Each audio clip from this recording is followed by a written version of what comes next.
Warning: the following reading contains content that some listeners may find disturbing. Listener discretion is advised.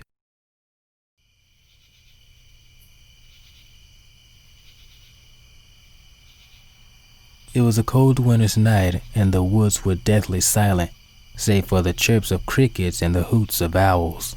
As the light of Luna's moon shone in the dark sky, a unicorn trotted through a narrow dirt path. This unicorn had chocolate brown fur and even darker brown eyes.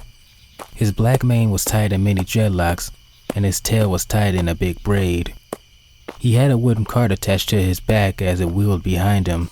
Yellow magic encased the brown unicorn's horn as he looked over a map with a furrowed brow. Well, this map was a waste of 3 bits. He groaned and shook his head. I don't even know where I'm going. The unicorn's name was Tyrius. He was going on a trip from Ponyville to Appaloosa, but he had gotten lost in the woods. This map that he had bought was a piece of junk. The ink was faded and blotchy, and the shape of the land wasn't even right.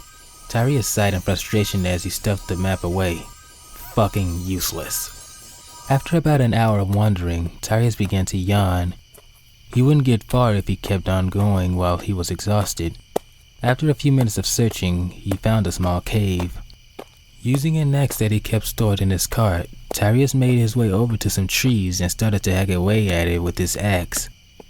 He needed a fire if he was going to survive the night. With a spark of yellow magic, a fire was ignited on the bundle of wood. Tyrius sighed and lay himself next to the small fire. It didn't take him much time to fall asleep. Tyrius awoke as he felt the fur on the back of his neck prickle. He slowly stood up. He looked at his fire pit and noticed that it had gone out some time ago. He turned his head towards the cave. Wasn't the cave smaller last night? Tyrius couldn't explain it, but he felt like he needed to go in the cave. He heard inaudible soft whispers in his ears. He felt a tug on his heart, and he began to move forward. It was like his body went into autopilot. He went deeper and deeper into the dark cave, his horn glowing yellow with magic to light the way. The cave began to get colder and colder the further in he went. The sides of the cave soon weren't even visible. There was only darkness. The light coming from Tyrius' horn was useless against the extreme darkness. Tyrius looked behind him, and to his horror, he couldn't see the opening of the cave where he came in. The unicorn's heart rate picked up as his adrenaline spiked. Even with his magic, he couldn't see a thing. He whipped his head around frantically, looking for any small source of light, no matter how small. Suddenly, Tyrius' yellow magic failed. He tried to ignite his magic again, but it was like someone had muffled the magic with a pillow.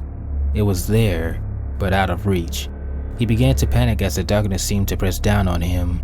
In the deathly silence, he felt a presence, but he couldn't pinpoint where. He felt like he was being watched. He felt exposed, like something was coming, but he didn't know where. Was something behind him? In front of him? Above him? Below him? Soon, there was nothing. No more sound, no feeling. Just then, the darkness seemed to pulse. From the inky blackness came a figure. It was a dark and shadowy figure, and the only thing Tyrius could make out clearly was the very distinct red eyes. Tyrius' heart rammed against his ribcage as his breathing picked up. Overwhelming fear took his entire body as he began to shake involuntarily. The figure stopped short of Tyrius and looked at him with his haunting red eyes. Suddenly, Tyrius felt something snake around his front hoof. He looked down and screamed. A pitch-black coil wrapped itself tightly around his leg. He tried to shake it off, but as he did, another one wrapped itself around his other leg. He tried to scream, but the coil wrapped around his muzzle, effectively shutting his mouth and muffling his words. He thrashed around as the coils began to wrap themselves around his entire body. Just before Tyrius' eyes were covered, he saw the figure before him changed. It had changed into a pony. Its horn was crooked and sickly. Its brown fur was so dark it was almost black. It had pitch black hair that spilled over its shoulders. It had huge dark brown bat-like wings upon its back, and its red eyes pierced Tyrius' soul. Tyrius' eyes widened with horror as he realized that the figure before him had taken his form, save for the darker coat, mangled horn, and bat wings. Who are you? Tyrius managed to choke out. The creature before him didn't do anything except for look Tyrius straight in the eye. Tyrius felt the last coil of black cover his eyes, and all he could see was darkness. In the darkness, all Tyrius could hear was one word. Typhon. After the creature uttered that word, he felt as if he was going faster than light itself. He wanted to scream, but his extreme terror made it impossible. He screwed his eyes shut, hoping that this would all be over soon. He wanted more than anything to just go back home to Ponyville. He regretted ever going on this cursed trip. He just wanted to escape these horrors and go back home. Why couldn't he just go home? Tyrius' eyes snapped open as he gasped for breath and sat up right quickly. He hyperventilated as he looked around him. He was on the cave floor with his wooden carton in front of him. In panic, he scrambled away from the cave as fast as he could, ditching the cart.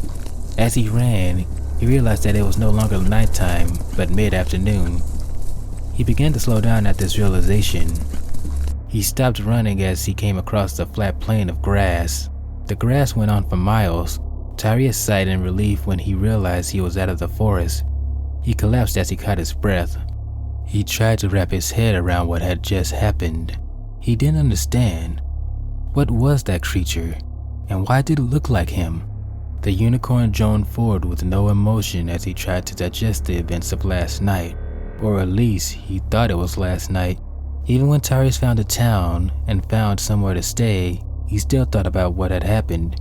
Even weeks, months after that day, he could not get that name out of his head. That name would haunt him for the rest of his days. Typhon.